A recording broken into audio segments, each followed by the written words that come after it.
सुंदर भगवान की प्रतिमा है और मंदिर भी बहुत भव्य दिव्य और नव्य बना है। क्या बात है, भगवान का। क्या बात है। आपके क्या बहुत ही इमोशनल हुए थोड़े, कैसा लगा? जी नहीं हुए तो थे लेकिन इतना नहीं हुए थे जी। कैसा लगा रामलला को देखकर? बहुत बहुत बहुत बहुत खुशी हुई थी। कैसा थोड़ा खुशी के आंसू थे लगा? रो पड़े थे? आंखों में जी, पर उनकी सुंदरता, मुस्कुराहट, आनंद सा छा जाता था। कैसा लग रहा है राम जी एकदम अयोध्या में आ गया थे? क्या अलग तरह का उल्लास है? लग रहा है कि जैसे फिर से राम राज्य आ गया, वही त्रेता युग आ गया हो। क्या बात है। द्वादशैतानि नामानि ससंध्याया पठेन्नरः सप्तजन्मकृतं तस्य सर्वसिद्धिकरं परं विद्यार्थे लभते विद्या धनार्थे लभते धनम्। नगरी हो अयोध्या सी, रघुकुल सा घराना हो,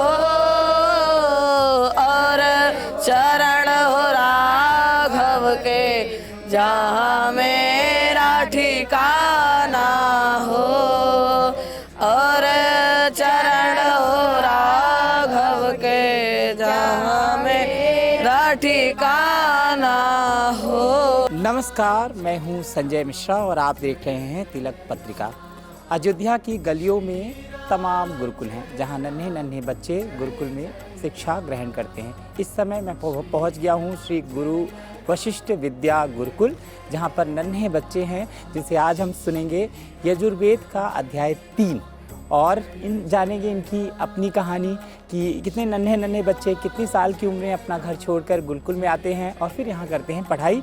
आप सभी बच्चों का बहुत बहुत स्वागत है। ठीक है स्वामी जी, अपने इस गुरुकुल के बारे में पहले बताइए। श्री गुरु वशिष्ठ गुरुकुल जो है अपना, ये प्राचीन गुरुकुल पद्धति, सनातन जो अपनी पद्धति है उसको लेकर के चलता है और यहाँ पे संस्कार के साथ साथ बच्चों को समस्या से कैसे समाधान पाए ऐसी शिक्षा अपने गुरुकुल में दी जाती है और आधुनिक शिक्षा भी हर विषय की यहाँ पे दी जाती है। तो हम हर बच्चे की कहानी सुनेंगे। पहले बात करेंगे आपसे। आप लोग 1 2 3 4 5 6 7 8 9 10 11 लोग हैं, तो 11 लोगों की बात होगी। कितने साल के थे जब आप आए थे पहली बार? जी 11 साल के। अब कितने साल से हैं? जी 2 साल हो गया। हाँ, तो अपने घर से जब आप यहाँ आए होंगे तो जीवन यहाँ थोड़ा कठिन होता है ना? तो कठिन और मज़ेदार भी होता है। कितना अच्छा लगता है और कभी कभी घर की याद आती होगी? नहीं अच्छा बहुत लगता है और घर के भी कभी कभी याद। हाँ, मज़ा आ रहा है पढ़ाई करने में? जी बिल्कुल। हाँ। आप कहाँ से हैं भाई? गोंडा से।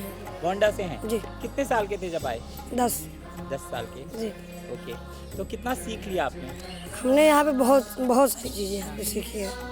बेटा, जो आपकी उम्र के बच्चे होते हैं ना, कई बार उनके माता पिता को लगता है कि हमारा बच्चा वहाँ जाके कैसे शिक्षा ग्रहण करेगा, घर की सुविधाएं नहीं होंगी। क्या बोलेंगे ऐसे माता पिता को और ऐसे बच्चों को जो आपकी उम्र के हैं और सीखना चाहते हैं? जी, यहाँ पे अच्छे से रहने की व्यवस्था है। यहाँ पे अध्यापक लोग अच्छे से पढ़ाते हैं। यहाँ पे मारपीट नहीं करते बच्चे, मिलजुल कर रहते हैं। आपको कितना मज़ा आता है और क्या कहोगे आप? मज़ा ज़्यादा आता है, पर यहाँ पर आधुनिक शिक्षा, वेद और ये संस्कार भी बताए जाते हैं। आप बताइए भाई, आप कितने साल के थे जब आए थे और क्या क्या सीखा यहाँ पर? जी 12 साल के थे। हाँ। और यहाँ संगीत और वेद और गीता 3 चीज़ों की पढ़ाई की है। कितने साल से पढ़ाई कर रहे हैं? जी 2रा साल चल रहा है। आपका कितना कोर्स कंप्लीट हो गया है? वेद का 7 अध्याय। 7 अध्याय हो गया है। कितने समय में? 1.5 साल। 1.5 साल में। स्वामी जी आप बताओ। 12वां अध्याय चल रहा है वेद का। आपका नाम क्या है? शोभित ब्रह्मचारी। क्या बात है, कहाँ से हैं? गोंडा। गोंडा से। तो और आप जानते हैं जी कितना पढ़ाई हो गया, कितने साल से यहाँ पे? अभी हमारा तो 6 महीने हुआ है और 3रा अध्याय का 15-20 मंत्र हुआ है। मज़ा आ रहा है आपको? जी बहुत। घर की याद आती है? कभी कभी आती है, बात कर लेते हैं। संतुष्ट है यहाँ की पढ़ाई जी। से? अपनी उम्र के बच्चों को आप क्या कहेंगे? कई बार वो अंग्रेजी ज़्यादा पढ़ना चाहते हैं, कितना ज़रूरी होता है? जी, हम लोग इस गुरुकुल में आए इसलिए कि संस्कार और वेद का और संस्कृति से अन्य विद्यालयों में सब चीज़ का ज्ञान होता है। वहाँ के बच्चे थोड़ा 3 घंटा पढ़ाई करके चले जाते हैं और यहाँ है पूरी दिनचर्या के साथ सुबह प्रातः 4:30 बजे उठाया जाता है। उसके बाद पूरी दिनचर्या कराई जाती है। दिनचर्या आपसे भी जानेंगे, अपना नाम और जहाँ घर है वो और आपकी अपनी दिनचर्या। आशीर्वाद ब्रह्मचारी, घर अयोध्या ही है। सुबह 4 बजे जगना, 5 बजे संध्या, 6 बजे शाखा, 8 बजे वंदना, 8:30 से 9:30 तक जलपान, फिर 12:30 तक वेद की कक्षा, फिर 2 घंटे दोपहर में विश्राम, 2:30 बजे से 4:30 बजे तक हिंदी और संस्कृत की कक्षा, फिर 4:30 से 5 तक अपना स्नान क्रियाकलाप, फिर 5 से 5:30 तक सायं संध्या, फिर जलपान, 7 बजे भगवान शिव का रुद्राभिषेक, उसके बाद फिर भोजन, फिर शयन। फिर आप अपने घर चले जाते हैं कि यहीं आश्रम में रुकते हैं? यहीं पे रहते हैं। अच्छा, आपके बारे में बताइए भाई, आपका नाम? जी, नाम अंश उपाध्याय, घर बस्ती है और हम यहाँ गुरुकुल में 6 महीने से रह रहे हैं और हमारा वेद का 3रा अध्याय चल रहा है। कौन सा वेद? यजुर्वेद जी। और हमको यहाँ बहुत अच्छा लगता है और यहाँ शिक्षा भी दी जाती है और अन्य विद्यालयों में शिक्षा तो दी जाती है पर संस्कार नहीं दिए जाते हैं। क्या बात है। जी, यहाँ संस्कार भी दिया जाता है। आपसे बात रह गई है, आपकी कहाँ से आए हैं? लखनऊ से। लखनऊ से। क्या नाम है आपका? आरव ब्रह्मचारी। आरव जी, आपकी कितनी पढ़ाई हो गई है? 10 अध्याय हो गई है। ठीक है, तो इनसे हम सुनेंगे यजुर्वेद का अध्याय 3 ना?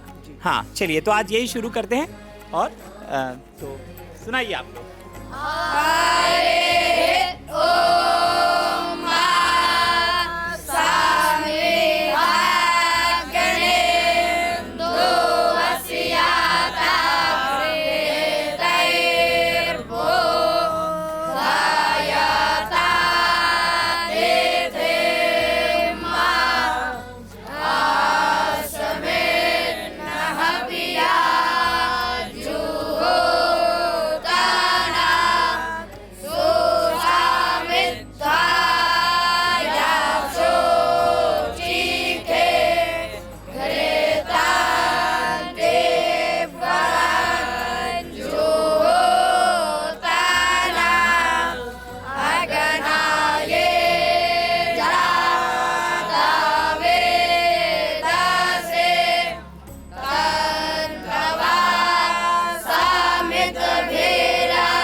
तो आपने सुना, नन्हे नन्हे जो स्वामी हैं वो आपको उन्होंने सुनाया यजुर्वेद का अध्याय 3। और अब इनसे जानेंगे, अयोध्या में हैं तो जाहिर सी बात है सबने रामलला के दर्शन कर लिए होंगे। आपके दर्शन हुए? जी बिल्कुल। हाँ, कैसा लगा जब भगवान को देखा तो मन में क्या भाव थे? बहुत बहुत सुंदर भगवान की प्रतिमा है और मंदिर भी बहुत भव्य, दिव्य और नव्य बना है। क्या बात है भगवान का। क्या बात है। आपके क्या भाव थे? इमोशनल हुए थोड़े? कैसा लगा? जी नहीं हुए तो थे लेकिन इतना है जी। कैसा लगा रामलला को देखकर? बहुत बहुत बहुत बहुत खुशी हुई थी। आपको रामलला की प्रतिमा की क्या खास बात लगी? जी देखकर कैसा लगा भगवान को? बहुत अच्छा लगा। 500 साल के इंतजारों के बाद हमको रामलला के मंदिर बना है। रामलला जब वहाँ बैठे थे तिरपाल में, तब आप गए थे? पहले देखने गए थे? नहीं पहले नहीं, दोबारा भी गए। हाँ, ये कैसा लगा आपको? बहुत अच्छा। दिव्य दर्शन। जी आपके अनुभव? जी बहुत अच्छा। इमोशनल हुए राम जी को देख के, कैसा लगा? इतना नहीं, लेकिन राम जी अच्छे लगा आपको? जी। कुछ आप बोलिए। राम जी की प्राण प्रतिष्ठा में जा तो नहीं पाए थे, लेकिन दर्शन करने के लिए गए थे। दर्शन करते समय बहुत अच्छा लगा। इमोशनल हुए थे? जी बिल्कुल, कैसा थोड़ा खुशी के आंसू थे लगा? रो पड़ी थी? आँखों में जी, पर उनकी सुंदरता, मुस्कुराहट, आनंद सा छा जाता था। कैसा लग रहा है राम जी एकदम अयोध्या में आ गया थे? क्या अलग तरह का उल्लास है? लग रहा है कि जैसे फिर से राम राज्य आ गया, वही त्रेता युग आ गया हो क्या बात है। भगवान राम का। आपके मन में कोई बात जी, कैसा महसूस हुआ? ऐसा महसूस हो रहा है जैसे 500 साल वर्ष पहले की हमारे पूर्वज इतना कष्ट सहकर आज हमारे सौभाग्य की बात है कि हम दर्शन कर पा रहे हैं।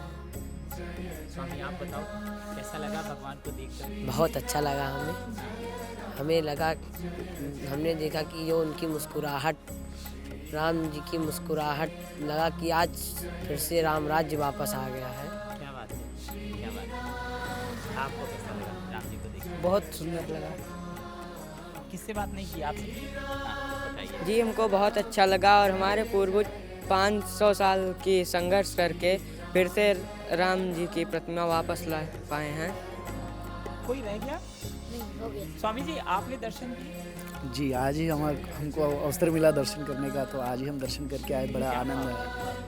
हम जब देखे तो बड़ा, मतलब वो हास्य उनके चेहरे पे वो देख करके ऐसे लगता है कि आने वाले हर एक भाविक जो होते हैं उनको भी वैसे चेहरे पे भाव प्रसन्नता रहती है। जैसा राम रक्षा सूत में या बाकी ग्रंथों में लिखा है, उनका वर्णन जैसा है वो इस तरह। जी जी जी, जैसा वर्णन है उसी क्या तरह से वर्णन है पुराणों में? क्या वर्णन है उनके? देखिए, जैसे अभी हमने जो देखा है डीडी नेशनल पे, जो पहले अपना रामायण चलता था सीरियल, तो उसके माध्यम से ही ज़्यादातर हमने देखा है। तो राम जी तो एक पुरुष के रूप में तो थे ही, लेकिन उनका जो जीवन चरित्र है पूरा समाज को संगठित करके एक साथ लेकर के चलने वाला उनका जीवन चरित्र है। तो उनसे प्रेरणा लेने वाली ये बात है। जो उस दिन जो 22 तारीख को कार्यक्रम हुआ था, उसका लक्ष्य यही था कि सभी संगठित होकर के हिंदू समाज को एकत्रित कर करके अपने संस्कृति को आगे बढ़ाना, यही एक लक्ष्य है। और ये राम राज्य स्थापित पुनः हो गया, इसका एक मंदिर निर्माण के बाद में और अच्छा ही है। तो मैं सोच रहा हूँ पहले ना एक राम रक्षा स्तोत्र का 2 लाइन 4 लाइन आप सुना दो, फिर गणेश लगेगा, सुना सकते हैं? जी जी। तो बताइए पहले क्या सुनाएंगे? गणेश स्तोत्र। गणेश स्तोत्र सुनाइए, फिर बाद में हमको राम रक्षा जी, स्तोत्र जी, का जी। थोड़ा सा हिस्सा सुना देंगे। जी, जी। स्वामी जी हैं, मदद करेंगे आप। चलिए।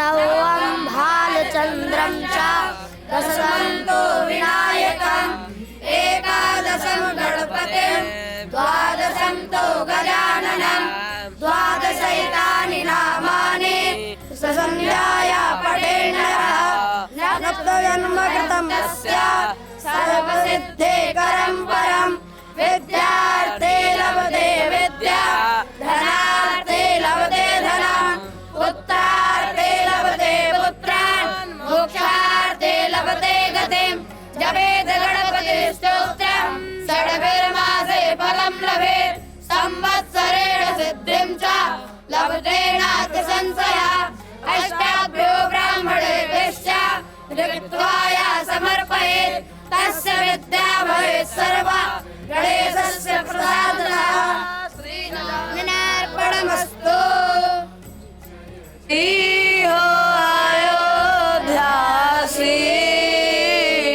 रघुकुल साघराना हो और चरण हो राघव के, जहाँ मेरा ठिकाना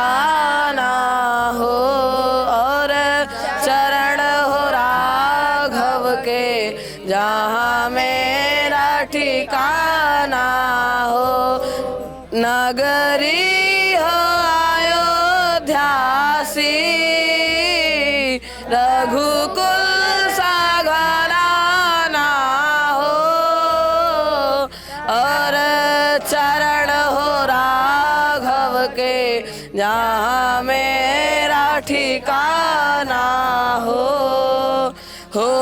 त्याग भरत जैसा, सीता सी नारी हो। और लव कुश के जैसे संतान हमारी हो। और लव कुश के जैसे संतान हमारी हो। नगरी हो अयोध्या सी, रघुकुल सा घराना हो। और चरण हो राघव के जहाँ मेरा ठिकाना हो। और चरण हो राघव के जहाँ मेरा ठिकाना हो। हमसे बात करने के लिए आप सभी का बहुत बहुत शुक्रिया और ढेर सारी मंगल कामनाएं, शुभकामनाएं जो आप पढ़ाई कर रहे हैं उसके लिए। Thank you so much, thank you, धन्यवाद। धन्यवाद। तो ये थे गुरुकुल के बच्चे जिन्होंने बताया कि उनका जीवन कैसा है और किस तरह की शिक्षा वो ग्रहण कर रहे हैं। कैमरामैन अनूप पांडे के साथ संजय मिश्रा, तिलक न्यूज़, अयोध्या।